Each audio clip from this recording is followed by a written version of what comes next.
है, नाकाम कर रहा है। राजीव जी, 15 दिन भी शायद नहीं बचे चुनाव घोषित होने में, और 15 दिन के ठीक पहले इतना बड़ा झटका बीजेपी को लगा है नॉर्थ इंडिया में।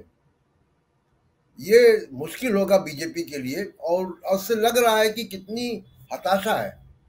तो ये तो बीजेपी को महंगा पड़ेगा, उनके जो पॉलिटिकल मूव है उसको महंगा पड़ेगा।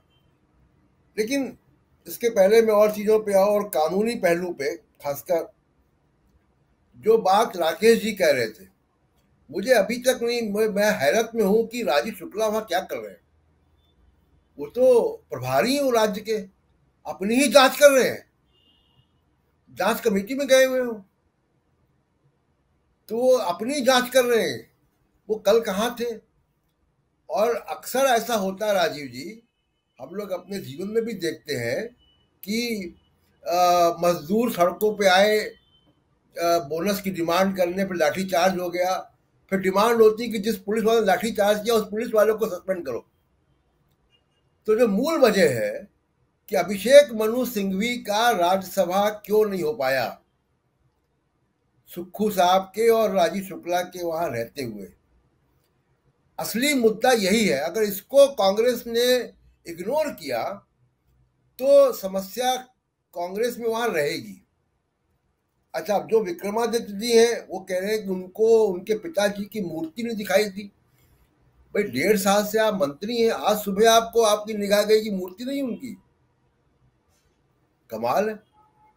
तो संकट के समय जब पार्टी एक जूझ रही है और उस वक्त आपने जो है इस तरीके के तेवर दिखाए और फिर जैसा कि रजवाड़े करते हैं।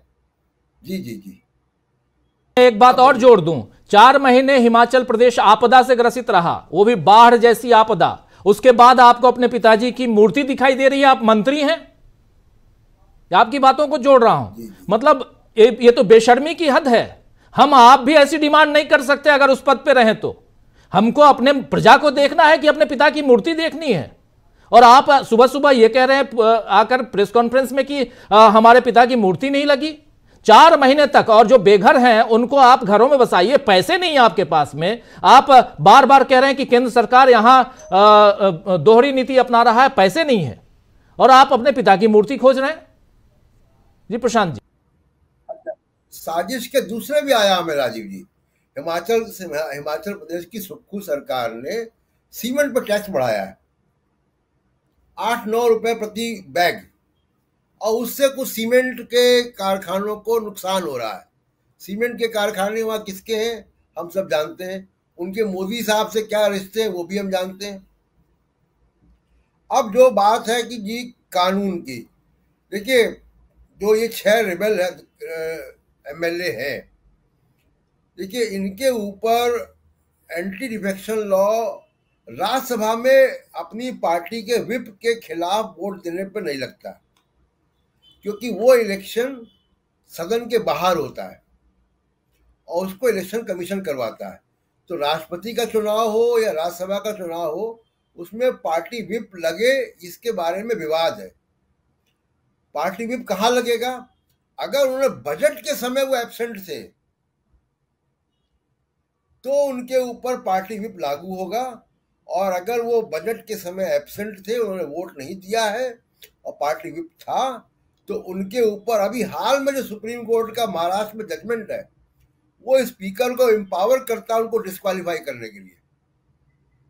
और मुझे लगता है कि सुप्रीम कोर्ट के महाराष्ट्र के जजमेंट के अधीन स्पीकर को बहुत ज्यादा पावर्स हैं, उनको इन 6 एमएलए को डिस्क्वालीफाई करने के, अगर वो बजट में भी गायब रहे थे। अब मुझे इसकी जानकारी नहीं कि वो बजट में रहे थे कि नहीं रहे थे।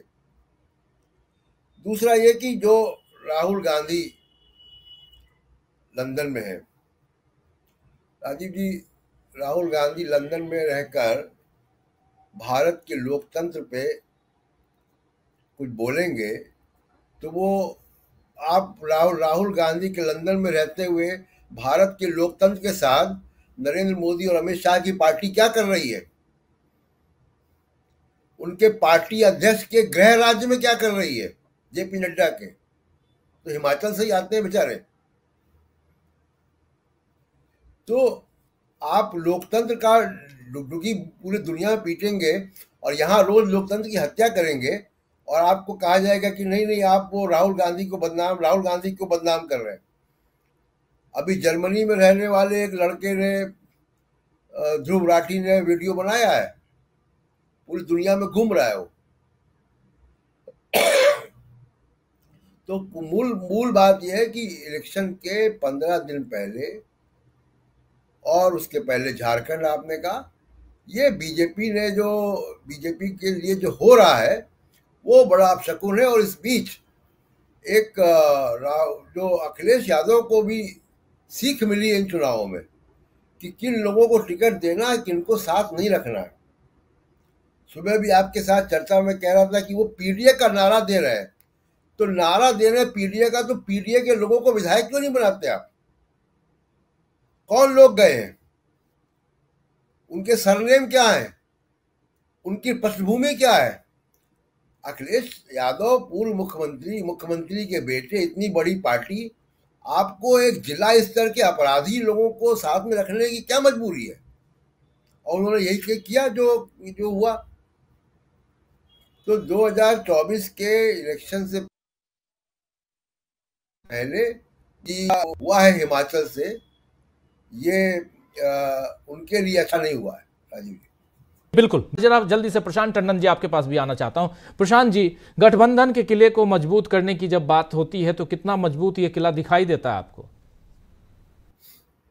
देखिए, गठबंधन तो हो चुका है और 350 सीटों पे 1 on 1 होगा, ये तो तय बात है। बंगाल का मसला बचा है, वो हो जाएगा थोड़े दिन में। देखिए, हिमाचल से 4 सीटें आती हैं राजीव जी, और अगर वहां थोड़ी बहुत भी उम्मीद कोई बची थी तो इस ऑपरेशन लोटस के विफल होने के बाद वो कामयाब नहीं हो पाएगी। तो मुश्किल तो वहां से एक सीट इंपॉर्टेंट है मोदी साहब के लिए। याद कीजिए कि जब विधानसभा के चुनाव हो रहे थे तो उन्होंने फोन किए थे कुछ रेबल कैंडिडेट को, और उसने भी इनकी बात नहीं मानी थी। तो अब आपने चुनी हुई सरकार को वहां पे गिराने का काम अगर कोशिश किया है तो इसका रिफ्लेक्शन 1.5 महीने बाद जो चुनाव होंगे उसमें सामने आ जाएगा। कांग्रेस को क्या करना है? कांग्रेस को सिर्फ इतना करना है कि लोकसभा के चुनाव में इंटरनल सैबोटाज ना हो, ये ध्यान रखना है। ये जो इम्पोर्टेंट बात है वो ये है, और लोकसभा के चुनाव में बाकी जगह भी इंटरनल सैबोटाज ना हो, तो ये सबसे इम्पोर्टेंट है। दूसरी चीज देखिए, अब बीजेपी के लिए तो इस वक्त मोदी साहब के लिए तो ये है कि जैसे मान लीजिए हिमाचल का कि खाने की प्लेट रखी है लेकिन डोंगा हटा लिया गया सामने से, तो अब वो आखिरी दांव था इनका। अब बाकी जो कुछ सुप्रीम कोर्ट से आना है वो आना है, लोग सड़कों पर हैं, चुनाव के मुद्दे। सबसे बड़ी बात राजीव जी ये है कि 2024 के चुनाव में बीजेपी नैरेटिव को कंट्रोल नहीं कर रही है, वो तलाश कर रहे हैं अभी भी। कर्नाटक में अगर कोई मुस्लिम राज्यसभा का एमपी चुन लिया जाता है तो उसको बदनाम करने की साजिश शुरू हो जाती मंत्रियों के द्वारा, एक फर्जी वीडियो बनाकर। तो ये मुद्दों की तलाश है, लेकिन वो मुद्दे उनको मिल नहीं रहे हैं। तो बीजेपी अभी भी मोदी साहब के पास वो सेंट्रल नैरेटिव नहीं आया है कि जिसपे वो चुनाव में जाएं। समंदर में जाने से, डुबकी लगाने से चुनाव नहीं जीते जाते, वरना राहुल गांधी ज्यादा बेहतर चुनाव जीतते, उनसे बढ़िया डुबकी लगाते हैं वो राजीव जी। बिल्कुल सही कह रहे हैं, राहुल गांधी बढ़िया